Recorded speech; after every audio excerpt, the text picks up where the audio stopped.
Welcome to The Explainer. Today, we're diving into what is honestly one of the most incredible rags to riches stories I've ever come across. It is completely defined by just unimaginable resilience. We're talking about a man whose business empires were literally burned to the ground, drowned in massive floods, and entirely wiped out by wars, and not just once, but multiple times. Yet, he just kept rebuilding. It's a blueprint of survival and ambition that sounds more like a movie script than real life. So let's unpack exactly how he pulled this off. Think about this for a second. Who actually builds the world's third largest car maker from absolute zero? We're talking no wealthy family backing him up, no massive inheritances, literally starting from nothing. Keep this question in the back of your mind as we go through this, because the story we are unpacking today is going to completely change how you look at your own setbacks. Picture this. You're working these grueling, back-breaking 17-hour days on a poor farm, just trying to afford 2 extremely basic meals a day. Now contrast that image with a global empire that sold almost 7 million vehicles across 193 different countries last year. That is the reality of Chung Ju-young. As a young boy growing up in a very poor Korean family, his only real dream was to get an education and become a school teacher. But poverty made that completely impossible. Instead, he spent his youth doing hard labor, herding animals, chopping wood, and trekking it into the city to sell. To actually get out of that poverty, he literally had to escape. Born in 1915, Chung was just captivated by the clean clothes, the paved roads, and the abundant food he'd see when he was delivering wood to the city. He knew his parents would never just let him leave, so he ran away from home in 1932 to go do hard construction labor. His father dragged him back, so he ran away again, and then again. Finally, at age 18, he managed to settle in Seoul. He started as a laborer, moved over to a factory, and eventually landed a gig as a delivery boy at a local rice shop. He worked with such extreme dedication that in just 6 months they made him the manager. And by 1937, at only 22 years old, the ailing owner stepped down and actually let Chung take over the business. He renamed it the Komal Rice Store. He was crushing it. He built this incredibly loyal customer base by offering low prices, top-tier quality, and super reliable delivery. It was a thriving business. But then, enter World War II. The occupying Japanese government came in and simply seized all the rice shops to supply their military. And just like that, boom. His flourishing business was totally snatched away by wartime bureaucracy. He was forced to abandon everything he'd built and go all the way back to his farming village for a year. Now, most people would probably just throw in the towel right there, but not Chung. In 1940, he gathered up his courage and took out a really massive loan of 3,000 won to open the Addo service garage. Things were finally looking up again, but then an absolute nightmare happened. After just one single month in business, the entire garage burned to ashes, gone. He was left with absolutely nothing but a mountain of debt and some very angry customers demanding compensation for their ruined cars. So what does he do? He doubles down. He took out an even bigger loan of 3,500 won and built a much larger garage. His work ethic was so relentless that he became highly profitable in just 3 years. He paid off all those massive debts, brought his entire family to the city, and grew his team to 80 employees. But, you guessed it, history repeated itself. The Japanese government swooped in and ripped his business away again, merging his garage into a steel plant to manufacture war equipment. So once again, he's back to square one, returning to his village. When World War II finally ended, Korea was free. Armed with just 50,000 won in his savings, Chung marched back to Seoul in 1946 and opened the Hyundai Auto Service, specifically to repair U.S. military trucks. Seeing the U.S. military actively building infrastructure everywhere, it sparked his old passion for construction, and he started Hyundai Civil Industries in 1947. He started taking on these massive projects and was growing super fast. But then, in 1950, the North Korean invasion triggered the Korean War. Seoul was under siege, and Chung was forced to abandon his entire business once again, fleeing for his life with whatever little savings he could physically carry. But here's what's amazing. Even in the absolute chaos of war, he spotted an opportunity. He noticed the U.S. military was in desperate need of warehouses, headquarters, and tents, so he threw together a small crew to build them. He actually intentionally took on some projects that cost him money in the short term just to make sure he delivered on time and proved his worth. This earned him the absolute trust of U.S. officials. So when the war ended in 1952 and South Korea was basically in ruins, who do you think the government trusted to help rebuild? It was Chung. Hyundai Civil Industries ended up constructing the nation's critical expressways, dams, and nuclear plants. He literally helped rebuild South Korea's shattered economy. All right, stepping into the 1960s, the game completely changed. The South Korean government introduced this strict new policy aimed at boosting the local economy. Basically, foreign automotive companies could only do business in South Korea if they partnered up with a local company.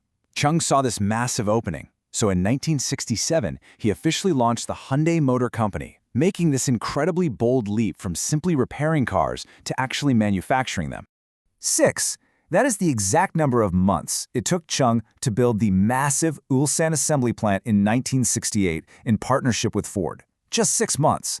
To put that into perspective, today, that very same Ulsan site is the world's largest automobile plant. It boasts an annual production capacity of 1.6 million units and employs 75,000 highly skilled workers from all over the globe. It is quite literally a monument to rapid execution. But as we know, moving fast doesn't always guarantee immediate success. Their very first car, the Ford-backed Cortina, was an absolute disaster. Why? Well, it was designed for smooth, pristine American highways. South Korea's roads at the time were still recovering from the war and were just covered in massive potholes. So the cars broke down constantly, which led to this huge, overwhelming wave of customers demanding refunds.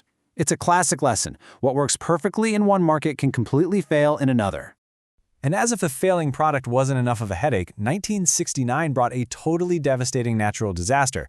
A massive flood swept in and completely drowned the entire Ulsan assembly plant.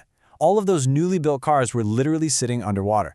I mean, imagine looking at your multi-million-dollar factory completely submerged. How would you even handle that? But for Chung, a guy who had already survived fires, wars, and government seizures, this was basically just another Tuesday. He simply rolled up his sleeves, cleaned up the mess, fixed the problems, and rebuilt the plant. Eventually, he launched improved cars that actually found some success, but a new conflict was brewing behind the scenes.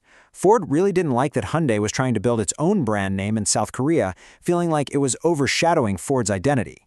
So in 1974, Ford abruptly terminated their contract. Absolute catastrophe. Hyundai was suddenly left with zero car manufacturing technology of their own. Desperate to keep his dream alive, Chung approached Volkswagen and General Motors for partnerships. Both of them rejected him flat out. Stranded? Absolutely not. Chung engineered this brilliant, desperate pivot. He managed to strike a deal with Japan's Mitsubishi Motors to share their manufacturing tech. Then, he went on a serious headhunting mission. He poached George Turnbull, the former managing director of British automotive Austin Morris. And Turnbull didn't come alone. He brought along a total dream team of 5 highly skilled British engineers who were experts in everything from body design to chassis development. Chung orchestrated this elite international team with one single massive goal: build a car completely from scratch. And man, did that international dream team deliver? In 1975, they launched the Hyundai Pony. It hit the nail on the head. It was exactly what the South Korean government had demanded: a 100% locally made, highly affordable, high-performance vehicle designed for everyday people. The Pony was an absolute sensation. It swiftly captured a staggering 60% of the entire South Korean car market. Just like that, Hyundai was crowned the biggest auto company in the nation. But dominating the local market just wasn't enough for him. At the time, South Korea's total market demand was only about 30,000 cars a year. Chung's manufacturing target, 300,000. People literally thought the guy was delusional. I mean, why build 10 times more cars than your entire country could even buy? But Chung had a secret plan. He was eyeing the global stage. And he moved incredibly fast. By 1982, cars built by this former farm boy were actually driving on the streets of London as Hyundai entered the British market. By 1984, they were dominating Canada with the highly affordable Pony 2. But the ultimate prize? The United States. Now, the US was notoriously difficult to enter because of their super strict emission norms. But the Hyundai engineers went to work, built a car that met every single standard, and in 1986, they infiltrated the US market. To actually win in America, Chung used a completely genius pricing strategy. He noticed there was this massive market for used cars. So he offered the brand new Hyundai Excel for the exact same price as a typical used car, and he threw in a 5-year warranty on top of it. It was an irresistible offer. They sold 170,000 cars in their very first year, totally shocking the industry. And by 1987, that number rocketed up to 270,000, making the Excel America's top-selling imported car. But here's the catch. Being known as affordable eventually became a bit of a trap. They were getting slapped with this cheap Korean brand label. Chung knew they had to evolve if they were going to survive long-term. So he poured massive amounts of capital into research and development all through the 1990s. They started launching these future-loaded premium vehicles like the Sonata. These calculated bets paid off, completely reinventing their image and earning Hyundai worldwide respect for their actual quality, not just their price tag. And that brings us to today, where the reality is honestly almost hard to believe. Hyundai stands shoulder to shoulder with historical, legacy titans. They are officially a top 100 most valuable global brand, sitting proudly right there as the third largest carmaker in the world by production, just behind Toyota and Volkswagen. Just to bring this into a more local perspective, consider their massive impact in India alone. Last year, they sold over 8.76 lakh units in the Indian market. They are setting new records and acting as the fierce second-largest carmaker in the country, going toe-to-toe with massive domestic giants like Tata and Mahindra. The boy who literally couldn't afford to become a school teacher built an unstoppable economic powerhouse. So I want to leave you with this. If Chung Ju-young could endure grueling poverty, watch his businesses get legally seized by governments, see his garages literally burn to ashes, flee for his life from an all-out war, watch his multi-million-dollar factories drown in floods, and be completely abandoned by his primary technological partners, and still rebuild to conquer the world, what is stopping you from overcoming your next setback? Thanks so much for joining me on this explainer, and I'll catch you in the next one.